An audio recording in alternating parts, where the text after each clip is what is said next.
काय मित्रांनो, काय चाललेलं आहे? खूप मस्ती केली ना आज. मी आज तुम्हाला एका बगळ्याची आणि कावळ्याची गोष्ट सांगणार आहे. एका नदीच्या किनाऱ्यावरती एक बगळा, आणखीन एका झाडावरती एक कावळा असे दोघं जण राहत होते. दोघांची चांगली मैत्री होती. दोघं आपसामध्ये गप्पा मारायचे. कधी कधी जे आहे ते फिरायलाही जायचे. मग एक दिवस काय झालं की कावळ्याने बगळ्याला आपल्या घरी जेवायला बोलवलं. मग बगळा म्हणाला की ठीक आहे, मी येतो. मग तो बगळा कावळ्याकडे जेवायला गेला. तिथे पाहिलं तर कावळ्यानी खीर बनवली होती. आणखीन त्याने काय केलं की ती खीर जी आहे ती एका परातीमध्ये ठेवली होती. आता काय झालं की कावळ्याची चोच छोटी आणि बगळ्याची चोच मोठी. आता ती खीर जी आहे ती बगळ्याला काही खाता येईना, पण कावळा जे आहे तो पटपट ती सगळी खीर खाऊन गेला आणि बगळा बिचारा पाहत राहून गेला. तिला खीर खाताच नाही आली. मग शेवटी त्यांचं जेवण संपलं. बगळा बिचारा उपाशी राहिला आणि मग तो आपल्या घरी गेला.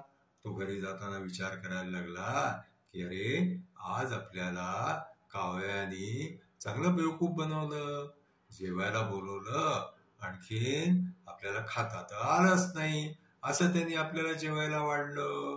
ठीक आहे, आपण पाहून घेऊया. आता काय झालं की मग काही दिवसांनी एक दिवस बगळ्याने बोलवलं कावळ्याला आपल्या घरी जेवायला. मग बगळ्याने सुद्धा काय केलं की बढियापैकी खीर बनवली.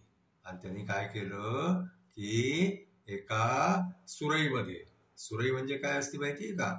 त्याला खालती मोठं भांड असतं, त्याच्यानंतर एक मोठी त्याला नेक असती, म्हणजे मोठी मान असती त्या भांड्याला.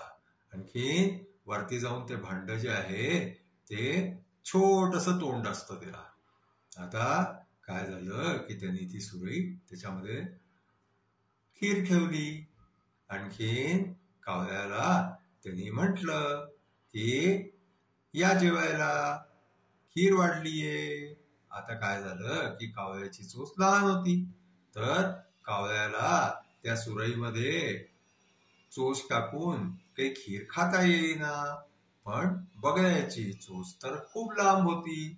तर बगळ्यानी त्या सुरईमध्ये आपली चोच टाकली आणि पटापट पटापट पटापट तो सगळी खीर जी आहे ते फस्त करून गेला, खाऊन गेला सगळी खीर. आता कावळा उपाशी राहून गेला.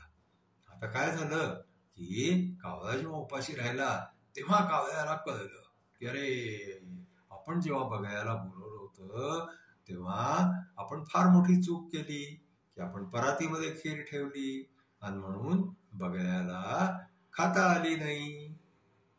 त्यामुळे आज बगळ्याने आपल्याला बोलवून जे आहे ते आपली चूक दाखवून दिली.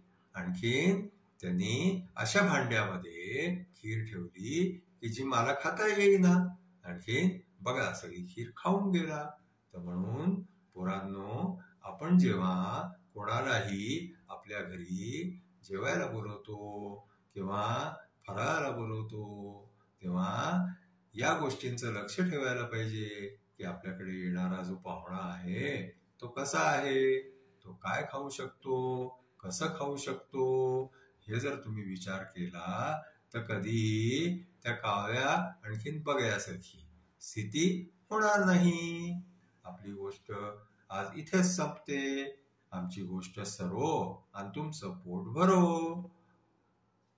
आमची ही गोष्ट तुम्हाला आवडली असल्यास आमच्या चॅनलला लाईक करा, शेअर करा, सबस्क्राईब करा. Thank you.